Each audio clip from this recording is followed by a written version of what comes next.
இப்போ இன்றைக்கு ரஷ்யாவினுடைய பிளேன் கிராஷ் 43 பேர் அதில் மரணித்திருக்கிறார்கள் அல்லது அவர்களை காணவில்லை. AN-24 இந்த பிளைனுடைய இது பழைய விமானம் என்றும் நமக்கு தகவல் வருகிறது. கிராஷ் நடந்தது உண்மை. அப்போ அதுக்கப்புறம் அது என்ன நடந்துச்சு, ஏன் நடந்துச்சு, எந்த மாதிரி நடந்துச்சுங்கிற விசாரணைகளை உடனடியாக சொல்ல முடியாது.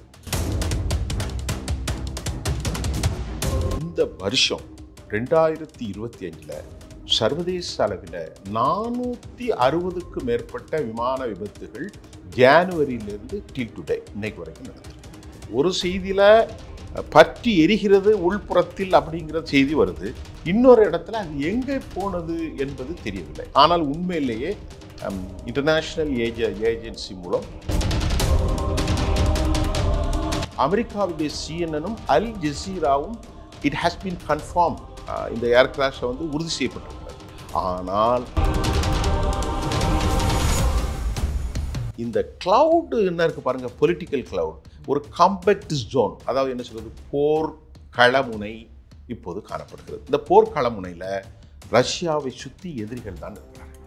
இது பலவித சந்தேகங்களை ஏற்படுத்தும். இனி ரஷ்ய இன்டெலிஜென்ஸ் ஒருவேளை ஆனாலும் மக்கள் பயணித்திருப்பதை அடித்திருப்பார்கள்.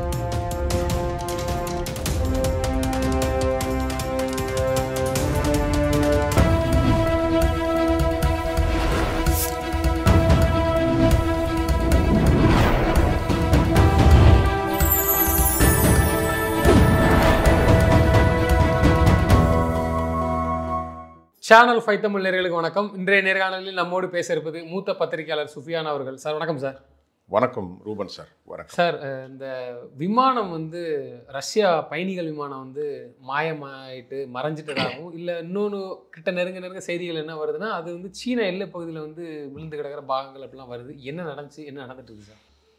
யாருக்குன்னே அங்கே போர் வேறு நடந்துட்டு இருக்கு. அதனால ஆக்சுவலி நீங்கள் கேட்குறது ரொம்ப முக்கியம். இப்போ ஒரு அன்சர்டினிட்டிஸ் கோயிங் ஆன். அதாவது ரஷ்யாவில் ஒரு நிரந்தர அமைதி இல்லாத போர் சென்று கொண்டிருக்கிறது.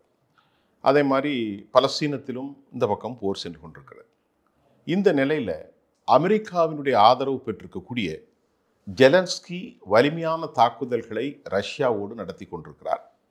சாப்பர் அட்டாக்ஸ் என்று சொல்லக்கூடிய ட்ரோன்கள், மிசைல்கள் மற்றும் தாக்குதல்கள் அமெரிக்கா மற்றும் நேட்டோ நாடுகளின் மூலம் ரொம்ப வலிமையான தாக்குதலை ரெண்டு நாடுகளும் சமகாலங்களில் சந்திச்சிருக்காங்க. அந்த டாப்பிக்கை தாண்டி நம்ம இப்போ இதுக்குள்ளே வந்துடும். இப்போ இன்றைக்கு ரஷ்யாவினுடைய பிளேன் கிராஷ் 43 பேர் அதில் மரணித்திருக்கிறார்கள் அல்லது அவர்களை காணவில்லை. அப்படி என்னால் இறந்து போய்விட்டார்கள் என்றுதான் அர்த்தம். அதில் ஒரு 5 குழந்தைகள் பயணித்ததாகவும் சொல்லப்படுகிறது. AN-24 இந்த பிளைனுடைய இது operate by the Siberia based airlines called. இது கொஞ்சம் பழைய விமானம் என்றும் நமக்கு தகவல் வருகிறது. அந்த கிராஷ் நடந்திருக்கக்கூடிய அந்த பகுதி ஒரு பாதுகாப்பு இல்லாத ஒரு பகுதி என்று சொல்லப்படுகிறது. பாதுகாப்பு இல்லாத பகுதினா நீங்கள் ஆரம்பத்தில் கேட்ட மாதிரி சீனாவுடைய எல்லை நகரப்பகுதிகளுக்கு அருகில் ரஷ்யாவினுடைய அந்த ஒரு முனையில், அதாவது இப்போ நீங்கள் இந்தியா எடுத்துக்கிட்டிங்கன்னா ஒரு முனை காஷ்மீர், ஒரு முனை தான் கன்னியாகுமரி, ஒரு முனை. அப்படி ஒரு இடத்தில் இந்த நடந்திருப்பதால் இந்த விமான நிறுவனத்தை இயக்கிய AN-24 இந்த விமானம் சீனா எல்லையை ஒட்டி இருக்கக்கூடிய ஆமூர் பிராந்தியம், அந்த ப்ராவின்ஸ் சோகால்டு ஆமூர், அது பக்கத்தில் இருக்கக்கூடிய டிண்டா அப்படிங்கக்கூடிய ஒரு நகரம், சீன எல்லைக்கு பக்கத்தில் வைத்துக்கொள்ளுங்கள். நம்முடைய பஞ்சாப் எடுத்துக்கொண்டால் பாகிஸ்தான் மாதிரி இந்த பகுதியில் நெருங்கும் போது தான் அது ரஷ்யாவினுடைய விமானம் கண்ட்ரோல் ரேடார் சிஸ்டத்திலிருந்து முழுவதுமாக மறைந்து போயிட்டது. அப்போ இந்த விமானம் AU-24 விமானம் என்பது ஒரு பழைய வெர்ஷன் மாடலை கொண்டது அப்படின்னு அல் ஜசீரா தொலைக்காட்சி சற்று முன்னர் தெளிவுபட்டிருக்கிறது. CNN-ம் அதை உறுதிப்படுத்தியிருக்கிறது. RT என்று சொல்லக்கூடிய ரஷ்யாவினுடைய டெலிவிஷன் இதுவரைக்கும் அந்த செய்தியை ஒரு ஆழமாக சொல்லவில்லை. ஆனால் இப்போ இது பலவிதமான சந்தேகங்கள், குறிப்பாக சர்வதேச இன்டர்ஃபாக்ஸ் ரிப்போர்ட் இதை உறுதி செய்து கிராஷ் நடந்தது உண்மை. அப்போ அதுக்கப்புறம் அது என்ன நடந்துச்சு, ஏன் நடந்துச்சு, எந்த மாதிரி நடந்துச்சுங்கிற விசாரணைகளை உடனடியாக சொல்ல முடியாது. 45 பேர் மரணித்திருக்கிறார்கள் என்பது மட்டுமல்லாமல் இந்த வருஷம் 2025 சர்வதேச அளவில் 460க்கு மேற்பட்ட விமான விபத்துகள் ஜானுவரியிலிருந்து டில் டுடே இன்னைக்கு வரைக்கும் நடந்திருக்கு. இது சர்வதேச அளவில் ஆப்பிரிக்காவில் சூடான் நடந்திருக்கு, அமெரிக்காவில் பல விபத்துகள் நடந்திருக்கக்கூடியது. எல்லாவற்றை விட அதிகமாக இந்தியாவில் குஜராத் மாநிலத்தில் அகமதாபாத்தில் நடைபெற்று அந்த கிராஷ்லேயும் 260 people have been destroyed, அழிக்கப்பட்டிருக்கிறார்கள், மரணித்திருக்கிறார்கள். ஸோ இந்த சூழ்நிலையில் இப்பொழுது நடப்பது it's going to lot of the distance moment is going on. நம்ம வந்து ஏன் இது நடந்துச்சு, எதுக்கு நடந்துச்சு அப்படிங்கிற விசாரணையை தாண்டி இதில் என்ன சதி இருக்கிறது அப்படிங்கிற ஒரு சந்தேகம். நீங்கள் பேசும்போதே ஒரு பேச்சை நாம் சொல்லும், தற்போது உக்ரைனுடைய போர் நடந்திருக்கிறது, இதுக்கு என்ன விதமான காரணம் அப்படிங்கிறத பார்த்தோம். இப்போ ரஷ்யாவுடைய MiG-8 Mi-8ங்கிற சாப்பர், ரெஸ்கியூ சாப்பர் அந்த இடத்துக்கு விசிட் பண்ணிட்டாங்க, ஸ்பாட்டுக்கு லேண்ட் ஆகிட்டு. அந்த ஆயிட்டு முதல் செய்தி நமக்கு என்ன கிடச்சிருக்கு அப்படின்னு சொன்னால், இந்த AN-24 ஃப்ளைட்டு முழுமையாக பற்றி எரிவதாக ஒரு செய்தி வருது. மற்றொரு செய்தி இன்னும் தேடிக்கொண்டிருக்கிறார்கள். இப்போ அந்த சந்தேகமா இருக்கு. ஆமாம், அதில் இப்போ இந்த ரெண்டு செய்தியும் வந்து it would have a kind of the different the statement is going. நம்ம வந்து ஒரு ப்ரிடிக்ட் பண்ண முடியல. ஒரு செய்தியில் பற்றி எரிகிறது உள்புறத்தில் அப்படிங்கிற செய்தி வருது, இன்னொரு இடத்துல அது எங்கே போனது என்பது தெரியவில்லை. ஆனால் உண்மையிலேயே இன்டர்நேஷ்னல் ஏஜென்சி மூலம் ஒரு உறுதிப்படுத்தப்படாத தகவலாக இருக்கிறது. ரஷ்யாவில் மிக பிரபலமான நியூஸ் ஏஜென்சி டாஸ் இதை உறுதிப்படுத்தியானாலும் கூட அது என்ன சொல்லுது அப்படின்னா, மோசமான மழை மற்றும் வானிலை காரணிகளால் இது நடைபெற்றதாக toss news agency, it's belongs to Russia, அது வந்து அது வந்து கன்ஃபார்ம் பண்ணுது. அந்த செய்தியில் 5 குழந்தைகளுங்கிறதும் அது உறுதி செய்யப்பட்டிருக்கிறது. இப்போ நீங்கள் கேட்ட மாதிரி நான் கேட்ட மாதிரி பார்க்குற மாதிரி இந்த A1 ஃப்ளைட்டை வந்து உண்மையிலேயே கண்டுபிடித்து விட்டார்களா, பற்றி எரிகிறது என்ற செய்தியும் சொன்னேன். இன்னொரு சர்ச்சிங், அது தேடப்பட்டு கொண்டு இருக்கிறது என்ற செய்தியும் வருகிறது. இந்த வானிலையில் பொதுவாக ரூபன் சார், ஆர்டிக் இந்த பிரதேசத்தில் தற்போது காணாமல் ரெடாரிலிருந்து மறைந்திருக்கக்கூடிய இந்த இடம் ஒரு ஆர்டிக் தூரக்கிழக்கு ஒரு தனிமைப்படுத்தப்பட்ட பகுதி. பொதுவாக அங்கு மக்கள் அதிகமாக வாழ முடியாத ஒரு சூழல், அதிகமாக கிளவுடி, என்ன சொல்கிறது, மேகங்கள், கடும் பனிப்பொழிவுகள், இப்படிப்பட்ட ஒரு சூழ்நிலைகள்லாம் நடக்கும். அப்படிப்பட்ட ஒரு சூழ்நிலையில் என்ன சொல்கிறாங்க, ஃபஸ்ட்டில் வந்து எக்ஸ்பர்ட்ஸ் இன்னைக்கு காலையில் வந்திருக்காங்க, இந்த மாதிரி ரொம்ப ஓல்டான வெர்ஷன் இருக்கக்கூடிய விமானங்கள் பயன்படுத்தினால் இது நரும், இது ஒரு அப்நார்மல் சி என்று சொல்வதற்கு இல்லைங்கிற ஒரு தகவலும் வருது. அப்படின்னா என்ன, வாட் வி கெட் அப்படின்னா இது நடக்கத்தான் செய்யுமோ. இப்போ நீங்கள் நம்ம ஒரு சந்தேகத்தை அதை புலப்படுத்துகிறோம், இது நடக்கத்தான் செய்யுமோ அப்படிங்கிறதுக்கு இது ஒரு அப்நார்மல்சி இல்லை. இந்த மாதிரி நான் அந்த சொல்லக்கூடிய இந்த AN-24 ஃப்ளைட் வந்து ஓல்டு வெர்ஷனாக இருக்கிறதுனால இந்த மாதிரி நடக்கலாம். இது வந்து ஒரு அப்நார்மல்சியான ஒரு சூழ்நிலை கிடையாது. நார்மலாக இந்த மாதிரி விவகாரங்கள் நடக்கத்தான் செய்யும் அப்படின்ட்டும் சொல்லியிருக்கிறது.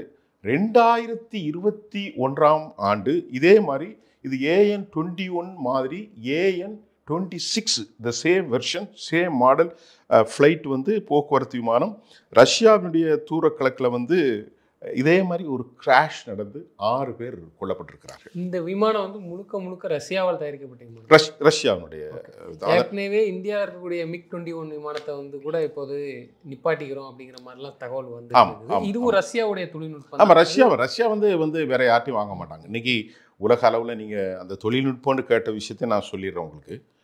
இன்னைக்கு அமெரிக்காவினுடைய F-15, அமெரிக்காவினுடைய F-16, அமெரிக்காவுடைய F-35, அமெரிக்காவுடைய F-52, அமெரிக்காவுடைய B-2 பாம்பர்ஸ், BMU-57 குண்டு வீசக்கூடிய விமானங்கள் எல்லாம் உலகத்தை இன்றைக்கு ஆட்டி படைக்கிறது. அந்த அளவிற்கு மிகப்பெரியது. அப்போ அதற்கு மாற்றாக எதுவும் இல்லையா அப்படிங்கிறது ரஷ்யாட்ட இருக்கிறது. Su-34, Su-35 இருக்கிறது.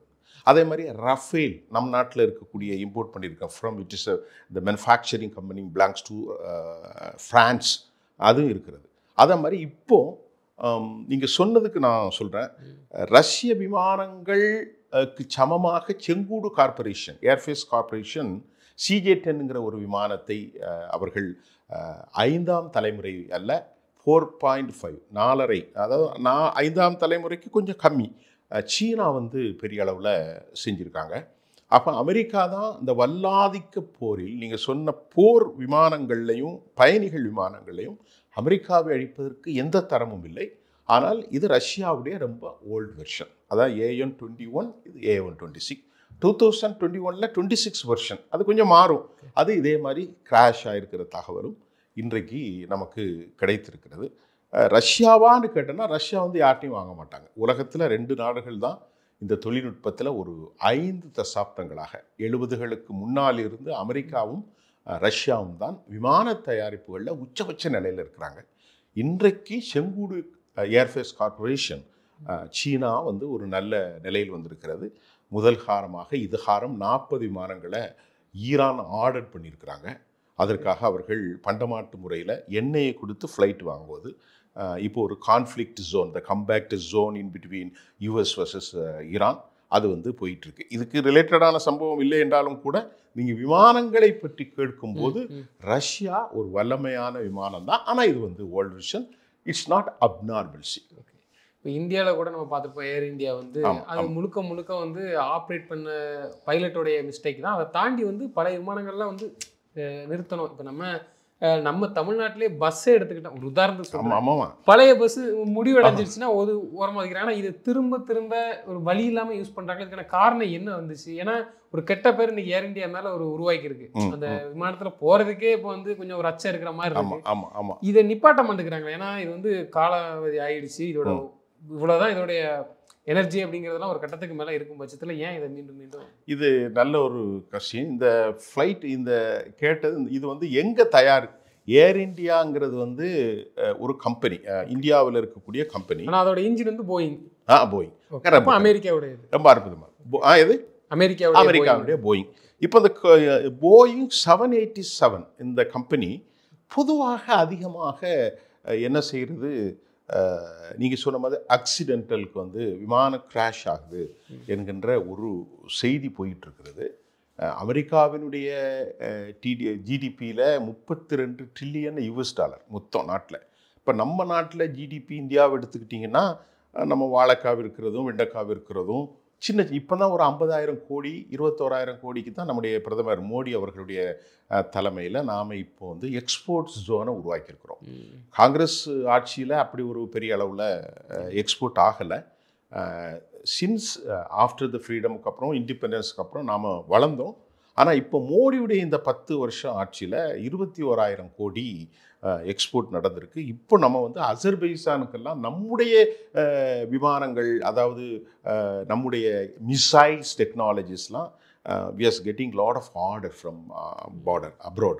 அதனால் இந்தியாவினுடைய ஜோனில் இன்றைக்கி வியட்நாம் வாங்குறதுக்கு ரெடியாக இருக்காங்க, அசர்பைசான் வாங்க ரெடியாக இருக்கிறாங்க, இந்தோனேஷியா ரெடியாக இருக்கிறாங்க, துர்க்மினிஸ்தான் ரெடியாக இருக்கிறாங்க. எல்லா நாடுகளுமே யுனைடெட் அரபு எமிரேட்ஸ் ரெடியாக இருக்காங்க. சவுதி அரேபியா வரைக்கும் இந்தியாவினுடைய ஒரு கோலியேஷன், நாமளும் ரஷ்யாவும் சேர்ந்து இருக்கக்கூடிய அந்த அந்த அந்த அந்த ஏர் மிசைலை வாங்குறதுக்கு ரொம்ப ஆர்வமாக இருக்கிறாங்க. அது ஒரு பக்கம். அப்பார்ட் ஃப்ரம் தேர், நீங்கள் கேட்ட கேள்வி, இந்த போயிங் 787 வந்து நிறைய ஆக்சிடென்ட் ஆகுது. இது இங்கே மட்டும் இல்லை, இந்தியாவிலே ஆகுது. இப்போ டாடா கம்பெனி தான் அதை ரன் பண்ணிக்கிட்டு இருந்தாலும் கூட 20,000 மொத்தம் 68,000 கோடி நஷ்டத்தில் இருக்கும்போது நாம் 20,000 கோடிக்கு டாட்டாக்கு நம்ம விற்றோம். இந்தியாவினுடைய அது வந்து டிஸ்இன்வெஸ்ட்மெண்ட் பாலிசி அப்படிங்கிற ஒரு பாலிசியை மோடி அரசாங்கம் எடுத்தது. அரசுடைய கம்பெனிகள் லாஸில் போகிறதுனால இதுக்கும் இந்தியாவினுடைய டாட்டாவுக்கும் சம்பந்தம் இல்லை. சம்பந்தம் இல்லை. இது கிராஷ் ஆனது முழுக்க முழுக்க தொழில்நுட்ப கோளாறு அல்லது இந்த கருப்பு பெட்டி பிளாக் பாக்ஸினுடைய இன்னும் முடிவுகள் வரவில்லை. லாஸ்ட் மூமெண்ட்டில் திரு ரூபன் சார் நீங்கள் கேட்ட மாதிரி அவங்களுடைய பேச்சு பதிவாயிருக்கிறது. ஏர் இந்தியாவில் என்ன பதிவாயிருக்கிறது, நீ எதுக்குப்பா வந்து க்ளோஸ் பண்ண அப்படின்ட்டு. எதை? ஃபியூயலை க்ளோஸ் பண்ண. 2 பேர் இருப்பாங்க இல்லையா, இப்போ நம்ம 2 பேர் இருக்கோம்னா நம்ம பேசுகிறது வந்து பிளாக் பாக்ஸில் நீ எதுக்கு க்ளோஸ் பண்ண அப்படின்னு கேட்குறாங்க. ஒருத்தர் கேட்குறாரு, நம்ம 2 பேருமே பைலட்னா ஒருத்தர் கேட்குறாரு, நான் உங்கள்கிட்ட கேட்குறேன், ரூபன் நீ எதுக்கு அதை ஃபியூயல் டேங்கை கட் பண்ணீங்க? உடனே நான் சொல்கிறேன், இல்லையே நான் பண்ணலையே அப்படிங்கிறார். இதுதான் லாஸ்ட்டாக வந்து 787 அகமதாபாத்துடைய கிராஷில் 240 ப்ளஸ் எல்லாம் சேர்த்து 260 சம்திங், அது பரவாயில்ல, 260 நம்ம 250 போய் இறந்ததுக்கு 5 நிமிடத்தில் மேலே போய் அதை அடித்து ஒருத்தர் கூட தப்பலை. அப்போ நம்ம மட்டும் ஒரே ஒருத்தர் கண்ணாடியிலேருந்து போயிட்டார். அது ஒரு அதிசயமான இந்த ஒரே ஒரு மனிதர், அவர் கூட போன பிரதர் வந்து இறந்து போயிட்டார். இப்போ இந்தியாவுடைய கன்சர்ன் ரெலவெண்ட் துறையில் கேட்குறாங்க ஏவியேஷனில், இதை இனி வரக்கூடிய காலங்களில் உலகம் முழுவதும் கெட்ட பேர் எடுத்திருக்கிற போயிங் நிறுத்தப்படுமா அப்படின்ட்டு. இன்னும் பாலிசி மேக்கர்ஸில் அந்த மாதிரி ஒரு டிசிஷன் நாம் எடுக்கப்படலை. போயிங் வந்து நீங்கள் கேட்டது நல்ல ஒரு அற்புதமான ஒரு கேள்வி. போயிங் விமானங்கள் இனி நிறுத்தப்படுமா என்ற ஒரு கேள்வி எழுதியிருக்கிறது. 1900 2000 வரை சென்ற நூற்றாண்டில் சொன்னால் ஆச்சரியமாக இருக்கும், 125 விமான விபத்துகள் நடந்திருக்கிறது உலகம் முழுவதும். அந்த 125 விமானங்களில் அதிசயமான பயங்கர விபத்துகளும் நடந்திருக்கிறது. கடந்த முறை மலேசியாவுடைய ஏர்கிராப்ட்ஸ் வந்து காணாமலே போயிட்டு, உங்களுக்கு தெரியும் அது இதுவரைக்கும் எங்கே போச்சுன்னு தெரியல. அது மோஸ்ட்லி கடலில் தானே விழுந்துருக்கு. கடலில் இருக்குது இல்லைன்னு சொல்கிறாங்க. ஆனால் அது ரஷ்யாவிலிருந்து போராளி குழுக்களோ அல்லது ரஷ்ய விமானப்படைகளோ தவறுதலாக தாக்கியிருக்கிறார்கள் என்று அது சொல்லப்படுது. அது ஒரு பெரிய அதிசயம். போர் நடந்துட்டு இருந்துச்சு. போர் நடக்கிறதுல உள்நாட்டிலிருந்து, இந்த உக்ரைன் போர் அல்ல, அது உள்நாட்டிலிருந்து ஏதோ ஒரு ரெபல்ஸ் குரூப் அடித்ததாகவும் சொல்லப்படுகிறது. ஆனால் அது உறுதியற்ற நிலையிலே இப்பொழுது இருந்து கொண்டிருக்கிறது. இப்போ இந்த விவகாரம் தான் இப்போ போயிட்டு இருக்கு. நான் கடந்த நிறைய இன்ஃபர்மேட்டிவாக உங்களுக்கு சொல்லியிருக்கேன். 125 விமானங்கள். இந்த போயிங்கை இந்தியா என்ன செய்ய போகிறாங்க அப்படிங்கிறது நமக்கு தெரியல. இருந்தாலும் அது வந்து ஒரு துயரமான ஒரு நடவடிக்கை. நம்முடைய பிள்ளைகள் அதில் சில நேரங்களுக்கு கண்ணீர் வரும். சின்ன குழந்தைகள் இருந்து விளையாடிக்கிட்டு இருக்கிறாங்க. அந்த ஃப்ளைட் போன உடனே மேலே போய் கீழே இறங்கிடுச்சு. நீங்கள் ஃப்ளைட்டு புறப்படும் போதே தெரியும், அந்த ரன்வேயில் 40, 60, 80, 200, 300 அப்படியே ஏறி 800 கிலோ ஒரு குறிப்பிட்ட அளவுக்கு போயிட்டு அதே ஃபோர்ஸில் வந்தோன்னா எப்படி இருக்கும்? ஃபயர் ஆகிட்டு. There is no scope. எவாக்குவேஷனுக்கு எந்த விதமான ஒரு தாக்குதல் நடக்கலை. இதுதான் இப்பொழுது இருக்கிறது. ஆனால் இப்போ நீங்கள் சொல்லுங்கள். இப்போ இந்த விமானமானது முழுக்க முழுக்க ரஷ்யாவுடைய, இப்போ ரஷ்யாவை பற்றி நடந்திருக்கு. சரி, யாருக்குனே மிக் 21 நிப்பாட்டிக்கலாம், ஏன்னா அதிக கிராஷ் ஆகுதுன்னு சொல்லி தான் அதை முடிவு எடுத்தது மத்திய அரசு. இந்த நிலையில இது ரஷ்யாவுக்கு அடுத்த கட்டமாக போயிங்ல இருக்க கெட்ட பேர் இன்னைக்கு ரஷ்யாவோட விமானங்களுக்கும் இது வரத்தானே செய்யும். ரஷ்யாவுடைய விமானங்கள்னா, ரஷ்யா பயணிகள் விமானத்தில் பெரிய அளவில் நிர்வகிக்கலை. பயணிகள் விவகாரத்தில் அமெரிக்காவினுடைய 787க்கு அதுதான் வாங்கிருக்காங்க. இது அமெரிக்கா தான் அந்த கம்பெனி. ரஷ்யா, நான் உங்களுக்கு சொன்னது ரஷ்யாவுடைய S-35, S-34 இதெல்லாம் ஏர்கிராப்ட்ஸ், போர் விமானங்கள், குண்டு போடக்கூடிய. இது நான் போயிங்ஸ் விமானம் ஏர்பஸ் ஏர்கிராப்ட்ஸ் போயிங்ஸ்லாம் அமெரிக்காவினுடைய கம்பெனி. அந்த அளவிற்கு ரஷ்யா அதை உற்பத்தி செய்யவில்லை, அல்லது அவங்க டொமஸ்டிக்கு அவர்களுடைய கம்பெனிகளாக பயன்படுத்தியிருக்கலாம். இப்போ நம்முடைய இந்த போயிங் அமெரிக்காவிலே செய்யப்பட்ட ஒரு நிறுவனம். சர்வதேச அளவில் பல பில்லியன் டாலர்கள் அளவுக்கு இன்றைக்கி நீங்கள் ஆர்டர் கொடுத்தா உடனே கிடைக்காது. அவ்வளவு பெரிய இதாக இருக்கும். உலகத்தில் பெரிய ஏர்கிராஃப்ட்ஸ் நிறுவனங்களை வைத்திருக்கக்கூடிய அரபு எமிரேட்ஸ், சவுதி அரேபியா, இவெல்லாம் மிகப்பெரிய உச்சபட்சத்தில் கத்தர் ஏர்வேஸ், சிங்கப்பூர் ஏர்வேஸ்லாம் பயன்படுத்தி கொண்டு தான் இருக்கிறார்கள். போயிங் உலகத்தில் இருக்கக்கூடிய லூப்தன்சா மிகப்பெரிய விஷயம், நியூயார்க் ஏர்போர்ட், அதுமாதிரி யூகேல இருக்கக்கூடிய பெரிய விஷயம், அது மாதிரி கத்தர் ஏர்வேஸ், எல்லாமே ரொம்ப சொஃபாஸ்டிகேட்டடான இது. அதிலும் போயிங்கள் பயன்படுத்தப்பட்டு கொண்டு தான் இருக்கிறது. ஆனாலும் போயிங் ஒரு பாதுகாப்பு இல்லாத ஒன்றா என்ற கேள்வி தற்போது எழுந்திருக்கிறது. இந்தியா அஃபீஷியலாக ஒன்றும் சொல்லலை, இல்லை அப்படி ஒரு policy decision did not take it, இது வரைக்கும் எடுக்கப்படலை. இந்த விமானங்கள் தயாரிப்பு எனக்கு தெரிஞ்ச வரைக்கும் சொல்கிறேன், போயிங் பரவலாக பேசப்படக்கூடிய ஒரு நிறுவனம். ஆமாம். அதை தாண்டி வேறு ஏதாவது இருக்கா, இல்லை அமெரிக்காவில் அந்த ஒரு நிறுவனம் மட்டும்தான் இருக்கு? இல்லை, அப்போ போயிங் விமானத்தை தாண்டி மற்ற சிறு சிறு கம்பெனிகள் இருந்தாலும் உங்களுக்கு அதிகபட்சமான ஆளுமைகளை ஏற்றுச்சு. இப்போ சிங்கப்பூர் ஏர்லைன்ஸில் நீங்கள் போயிட்டு தான் தெரியும், 500 பேர் வரைக்கும் பயணிக்க முடியும். 500 பேர். இப்போ சாதாரணமாக 200, 250, ஒரு 500 பேரை 600 பேர் அளவுக்கு மிக விமானங்களை கொண்டு செல்வதற்கான மிகப்பெரிய தொழில்நுட்பம் அமெரிக்காவில் தான், அந்த போயிங்கிற கம்பெனியில் தான் அது இருக்கிறது. அதனால தான் அதுக்கு ஆர்டர் மலைவழி ஏராளமான கம்பெனி இருக்குது. சுவிட்சர்லாந்தில் இருக்குது, சுவிஸில் இருக்குது, யூகேல இருக்குது, ஜெர்மனில் இருக்குது. ஜெர்மன்லாம் ரொம்ப டாப் மோஸ்ட்டு. இப்போ அதெல்லாம் நம்ம 100 முறை நான் உங்களுக்கு அந்த கம்பெனியுடைய பட்டியல்களை முழுமையாக தருகிறேன் சேனல் 5ல். ஆனாலும் போயிங் தான் ரொம்ப சிறப்பு மிக்கது. ஆனாலும் பட்டமரம் பழுத்த மரம் கல்லடிபடும் என்பது போன்று இந்த மாதிரி தொடர்ந்து சரி விமான விபத்துகள் வருகின்ற போது இந்த சந்தேகம் வரும். இப்போ நம்ம ரஷ்யாவில் பேசிக்கிட்டு இருக்கும்போது இதில் இன்னொரு கருத்தை நான் உங்களுக்கு சொல்லணும். என்னன்னு சொன்னால் இப்போ வந்து இது இயற்கையாக பசிபிக்கில் ஏற்பட்டிருக்கக்கூடிய ஆர்டிக் தூரக்கிழக்கு பகுதியில் ஏற்பட்டிருக்கக்கூடிய பனிமூட்டங்களால் நடந்திருக்கலாம். That may be a lot of the speculation is going on. ரஷ்யாவினுடைய அஃபிஷியல் டாஸ் தளமும் அதை உறுதி செய்திருக்கிறது. ரஷ்யாவில் இருக்கக்கூடிய ஆர்டின்னு சொல்லக்கூடிய ரஷ்யா ஏஜென்சி இன்னும் எந்த செய்தியும் சொல்லவில்லை. அமெரிக்காவுடைய சிஎன்எனும் அல் ஜசீராவும் இட் ஹாஸ் பீன் கன்ஃபார்ம்ட், இந்த ஏர் கிராஷை வந்து உறுதி செய்யப்பட்டிருக்கிறது. ஆனால் இனி நாளை மறுநாள் இதற்கு பின்னால் என்ன இருக்கிறது? இப்போ உதாரணத்துக்கு கொஞ்சம் முன்னாடி போன வருஷம் இப்ராஹிம் ரைசி யாருன்னு சொல்லிட்டா, அந்த he is a president, he was a president of ஈரானுடைய பிரசிடென்ட். அவர் வந்து ரொம்ப ஓல்டு சாப்பரில் போன இடத்துல வந்து இதே மாதிரி ஒரு பனிப்புயல் ஹெலிகாப்டர் சாப்பர் அந்த சாப்பர் வந்து என்ன சொல்லப்பட்டது, அது ஓல்டு வெர்ஷன். ஆனால் இன்னைக்கும் அது குறித்து ஒரு சந்தேகம். இஸ்ரேல் தான் இதை அவர்களை காலி செய்திருக்கிறார்கள். இப்போ இன்னைக்கு காலையில் கூட அந்த செய்தி இருந்துச்சு. இன்னைக்கு காலையில் இல்லை, நேற்று காலையில் கூட அந்த செய்தி. இப்போ அவர் இறந்து போய் கிட்டத்தட்ட ஒரு வருஷம் ஆக போச்சு. இப்ராஹிம் ரைசி ஒரு இதெல்லாம் கட்டியிருப்பார், உங்களுக்கு பார்த்துருப்பீங்க.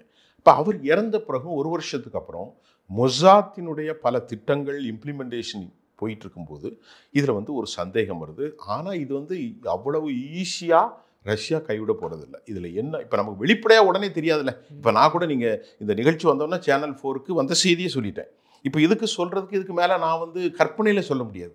இதுதான் உண்மை. இந்த ஃபேரை சொல்லிட்டேன், எந்த இடத்துல ஸ்பாட்டில் நடந்திருக்கு, ஆர்டிக் பசிபிக் இடத்துல நடந்திருக்கு, எவ்வளோ பேர் போனாங்க, எவ்வளோ பேர் இறந்துருக்கிறாங்க, டாஸ் நியூஸ் என்ன சொல்லுது, ஆர்டி என்ன சொல்ல போகிறது என்பதை நாம் கன்ஃபார்ம் பண்ணிட்டேன். எங்கே நீங்கள் எந்த சேனலில் போனாலும் இவ்வளோ தான் சொல்லுவாங்க. சிஎன்என்னையும் அதுதான் சொல்லுது. ஆனால் இதற்கு பின்னணி என்ன இருக்கிறது என்பது இனிதான் செய்தி வரும். ஏன்னா இந்த கிளவுடு என்ன இருக்குது பாருங்கள், பொலிட்டிக்கல் கிளவுட், ஒரு காம்பேக்ட் ஜோன், அதாவது என்ன சொல்கிறது, போர் களமுனை இப்போது காணப்படுகிறது. இந்த போர் களமுனையில் ரஷ்யாவை சுற்றி எதிரிகள் தான் இருக்கிறார்கள். அந்த எதிரிகள் யார்? நேட்டோ நாடுகள், நேஷன்ஸ் ஃபுல்லாகவே அமெரிக்காவுடைய ஆட்கள். ஒருவேளை அப்படி நடந்திருக்கலாம். ஏன்னா இது வந்து சீனா பார்டர், சீனாவும் ரஷ்யாவும் வடகொரியாவும் ஈரானும் ஒரு அண்டர் த ரூஃப் ஒரு கோலிஷனில் இருக்கின்ற போது இது பலவித சந்தேகங்களை ஏற்படுத்தும். இனி ரஷ்ய இன்டெலிஜென்ஸ் வந்து ஒருவேளை ஆனாலும் மக்கள் பயணித்திருப்பதை அடித்திருப்பார்களா? என்ன வேணாலும் நடக்கும் சார், அப்படிலாம் சொல்ல முடியாது ரூபன், என்ன வேணாலும் நடக்கும். அதனால் இனி அது வந்து தட் மே பி ரைசிங், நாளைக்கு நாளை மறுநாள் இது ஒரு பெரிய பிரச்சனையாக மாறலாம். அப்பொழுது நாம் உங்களுக்கு விளக்கமாக தருகிறோம். நிச்சயமாக சார். தொடர்ந்து தங்களது கருத்துக்களை பயன்படுத்த நன்றி. ரொம்ப நன்றி சார்.